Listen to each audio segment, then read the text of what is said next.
মাত্ৰ 30 মিনিট সময়ত মানুহে ঘৰ বাৰী ভাঙি আঁতৰি যাব পাৰে নেকি? তেওঁ ঘৰ বাৰী যি ধৰণে আক্ৰমণ কৰা হ'ল, ঘৰ বাৰী যি ধৰণে ভাঙি দিয়া হ'ল, কেৱল মাত্ৰ আজাদ চৌধুৰী মুছলমান হোৱাৰ কাৰণে এই কাম কৰা হৈছে। মই চেলেঞ্জ কৰিছো অসমৰ মুখ্যমন্ত্ৰীক, মই চেলেঞ্জ কৰিছো যিসকলে উশৃংখলতা সৃষ্টি কৰি পেলাই আজাদ চৌধুৰীক বাংলাদেশী বুলি কৈছে, প্ৰমাণ দিব লাগিব। আচলতে অসমৰ মুখ্যমন্ত্ৰীয়ে শদিয়াৰ পৰা ধুবুৰীলৈকে বৰাকৰ পৰা ব্ৰহ্মপুত্ৰলৈকে বিশেষকৈ ধৰ্মীয় সংখ্যালঘুসকলক যি নিৰ্মম অত্যাচাৰ চলোৱা হৈছে, ইয়াক কোনো পক্ষে সহ্য কৰা বিষয় নহয়। কেৱল মাত্ৰ ধৰ্মীয় সংখ্যালঘুসকলৰ বাবে বিদেশীৰ নামত স্বদেশী ভাৰতীয় নাগৰিকসকলৰ ল' মেন্স লেণ্ডত পেলাই থৈ অহাৰ যি ভয়ানক আৰু ভয়াৱহ দৃশ্য, হৃদয় বিৰোধী দৃশ্য অসমবাসী বা ভাৰতবাসী বিশ্ববাসী দেখিলে, এনেকুৱা ধৰণে নিৰ্মম অত্যাচাৰ এইখন চৰকাৰে কৰি আছে। আজি আমি দেখিলোঁ যে যোৰহাটৰ এজন উদীয়মান ব্যৱসায়ী, যোৰহাটৰ স্থায়ী বাসিন্দা, যুগ যুগ ধৰি যোৰহাটৰ বাসিন্দা, তেওঁলোকৰ পূৰ্বপুৰুষসকলে যোৰহাটতে জন্মগ্ৰহণ কৰা আজাদ চৌধুৰীৰ ঘৰটো যেনেকুৱা ধৰণে ভাঙি দিলে আৰু যি ধৰণে প্ৰচাৰ চলাই আছে, যি ধৰণে যোৰহাট জিলা প্ৰশাসন, যোৰহাট আৰক্ষী প্ৰশাসনে যি ধৰণে কথা বৰ্তাবিলাক কৈ আছে, এইটোৰ পৰা বুজা যায় যে আচলতে তেওঁলোকে অসমৰ ধৰ্মীয় সংখ্যালঘুসকলক শান্তিত শুই থাকিবলৈ বা শান্তিত বহি থাকিবলৈ, শান্তিত খাবলৈ তেওঁলোকে নিদিয়ে। আজি যোৰহাটৰ যিটো ঘটনা আজাদ চৌধুৰীৰ লগত কৰিলে, এই ঘটনাটোক আমি তীব্ৰভাৱে নিন্দা কৰিছোঁ, গৰিহণা দিছোঁ। উচ্ছেদ যদি কৰিবলগীয়া হয়, যিহেতু আজাদ চৌধুৰী এজন ভাৰতীয় নাগৰিক, এজন অসমৰ বাসিন্দা, তেওঁ বাৰে বাৰে কৈছে যে চৰকাৰে মাটি বিচাৰিলে মাটিখিনি দিয়া হ'ব। কিয় চৰকাৰে তেওঁক মাটিখিনি বিচৰা নহ'ল? কিয় চৰকাৰে তেওঁৰ পৰা সহযোগিতা বিচৰা নহ'ল? মাত্ৰ 30 মিনিট সময়ত মানুহে ঘৰ বাৰী ভাঙি আঁতৰি যাব পাৰে নেকি?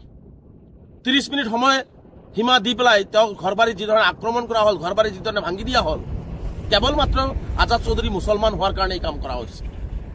মই স্পষ্টকৈ কৈছোঁ, এইজন মুখ্যমন্ত্ৰী বাৰে বাৰে কয় যে আমি খিলঞ্জীয়া মুছলমান এইবিলাক ভাগ কৰে, খিলঞ্জীয়া মুছলমানৰ লগত আছোঁ। আজাদ চৌধুৰীৰ লগত মুখ্যমন্ত্ৰী এই অন্যায় কিয় কৰিলে? আজাদ চৌধুৰীক কিয় সময়সীমা দিয়া নহ'ল? তেওঁৰ মাটিটো লিজত লোৱা আছিল। বাৰে বাৰে আজি 1 সপ্তাহ 10 দিনৰ পৰা তেওঁ বাৰে বাৰে কৈছে মাটিটো লিজত লোৱা আছিল। কিয় জিলা প্ৰশাসনে স্পষ্ট নকৰিলে যে তেওঁৰ মাটিটো লিজত নাই? আজি কিয় কৈ আছে? কেৱল মাত্ৰ আজাদ চৌধুৰীৰ এই চৰকাৰে হিন্দু মুছলমান পলাৰাইজ কৰি, হিন্দু মুছলমান ভাগ কৰি আজাদ চৌধুৰীৰ ঘৰটো ভাঙাৰ এটা পৰিকল্পনা কৰি এই কাম কৰিছে। আৰু কিছুমান উশৃংখল মানুহে কোনোবাই কিবা আহি ক'লেই মানুহ বাংলাদেশী হৈ যায় নেকি? আজি যোৰহাটৰ দৰে কবৰস্থান ৰোডত থকা যুগ যুগ ধৰি বসবাস কৰি থকা, শ বছৰ ধৰি বসবাস কৰি থকা মানুহখিনিক তেওঁলোকে সন্দেহৰ দৃষ্টিৰে যি ধৰণে আক্ৰমণ কৰিলে, সন্দেহৰ দৃষ্টিৰে যি ধৰণে কথা ক'লে, মই চেলেঞ্জ কৰিছোঁ অসমৰ মুখ্যমন্ত্ৰীক, মই চেলেঞ্জ কৰিছোঁ যিসকলে উশৃংখলতা সৃষ্টি কৰি পেলাই আজাদ চৌধুৰীক বাংলাদেশী বুলি কৈছে, প্ৰমাণ দিব লাগিব। আজাদ চৌধুৰী ভাৰতীয় হয়, অসমীয়া হয় নে বাংলাদেশী হয়, ইয়াৰ প্ৰমাণ দিব লাগিব। অন্যথাই তেওঁলোকে আইনৰ কাঠগড়াত থিয় হ'ব লাগিব। কাৰণ আমি কোনো পদ্ধতিতে এনেকুৱা বস্তু আমি সহ্য নকৰোঁ। আজি যদি চৰকাৰৰ মাটিখিনি লাগে, চৰকাৰৰ সেইখিনি অসুবিধা হৈছে, চৰকাৰে কাৰো বহতীয়া হয় কিয়? যোৰহাট প্ৰশাসনে কাৰো বহতীয়া হয় কিয়? কোনোবাই আহি ক'লেই তেওঁলোকে কাম আৰম্ভ কৰি দিব। মুখ্যমন্ত্ৰীৰ চৰকাৰখন কি সেইসকল উশৃংখল ব্যক্তিৰ দ্বাৰা পৰিচালিত হৈ আছে নেকি? সেইসকল মানুহ নহয় নেকি? যদি অসমৰ মুখ্যমন্ত্ৰীয়ে অসমৰ মুছলমানসকলক শান্তিত থাকিব নিদিয়ে, জীয়াই থাকিব নিদিয়ে, এইটো স্থিতি স্পষ্ট কৰক। অসমৰ মুখ্যমন্ত্ৰী এইটো এটা স্পষ্ট কৰক।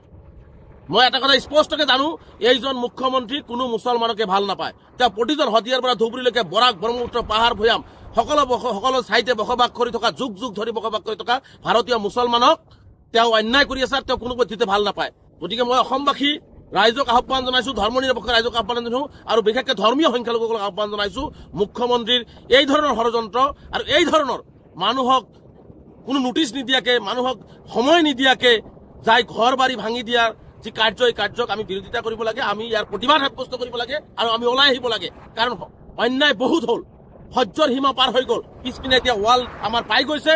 গতিকে আমি এতিয়া গণতান্ত্ৰিকভাৱে চৰকাৰৰ এই দমন নীতি, চৰকাৰৰ এই কুষড়যন্ত্ৰ, চৰকাৰৰ এই মুছলমানৰ প্ৰতি কৰা অন্যায় প্ৰতিহত কৰিবৰ পাৰে সন্মুখৰ পৰা আগবাঢ়ি যোৱাৰ কাৰণে আমি অসমবাসী ৰাইজৰ বা বিশেষকৈ ধৰ্মীয় সংখ্যালঘুসকলক মই আহ্বান জনাইছোঁ। আৰু এটা কথা মই মুখ্যমন্ত্ৰীক প্ৰত্যাহ্বান জনাইছোঁ যে যোৰহাটত কেৱল মাত্ৰ আজাদ চৌধুৰীয়ে চৰকাৰী মাটি দখল কৰি আছে নেকি? তেওঁতো লিজত লোৱা আছিলে, তেওঁতো খাজনা দি আছে, সকলো ধৰণৰ যিখিনি মিউনিচিপালিটিক দিব লাগে, কাগজ পইচা দিব লাগে, সেইবিলাক জমা দিয়ে আছিলে আৰু তেওঁৰ এই মাটিটোত কেছো চলি আছিলে।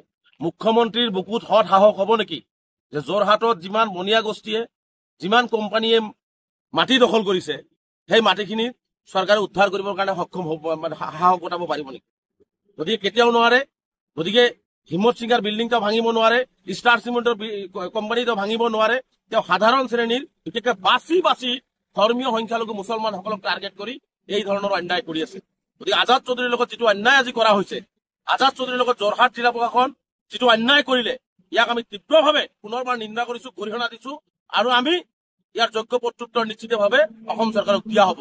কাৰণ আজাদ চৌধুৰী এজন ভাৰতীয় নাগৰিক, অসমীয়া নাগৰিক, ভাৰতৰ বাসিন্দা, যোৰহাটৰ বাসিন্দা, আৰু তাৰ পিছতো তেওঁ সকলো ধৰণৰ মাটিৰ কেছ চলি থকা অৱস্থাত, মিউনিচিপালিটিৰ পৰা তেওঁ লিজত লৈ থকা অৱস্থাত তেওঁক আজি জিলা প্ৰশাসনে যেনেকুৱা ধৰণে আন্দোলনকাৰী ৰূপত গৈ যি ধৰণে কথা বাৰ্তাবিলাক প্ৰত্যক্ষ আমি কৰিলো, এইটোৰ পৰা স্পষ্ট হয় যে যোৰহাট জিলা প্ৰশাসন আৰু অসম চৰকাৰে কাৰোবাৰ ওচৰত আঁঠু লৈ কেৱল মাত্ৰ ধৰ্মীয় সংখ্যালঘু যুৱক আজাদ চৌধুৰীক টাৰ্গেট কৰি তেওঁৰ পৰিয়ালৰ ঘৰ বাৰী আজি ভাঙিছে। এইটো কথা আমি স্থিতি স্পষ্ট কৰিছো আৰু এইটো কথা স্পষ্ট সত্য কথা যে কাৰোবাৰ ওচৰত যোৰহাট জিলা প্ৰশাসন আঁঠু লৈছে, অসম চৰকাৰে আঁঠু লৈছে। কাৰোবাৰ নিৰ্দেশত এইখন চৰকাৰ এইবিলাকৰ নেতৃত্বত অসম চৰকাৰে সকলো কথা মানি লৈ আজি মুছলমানক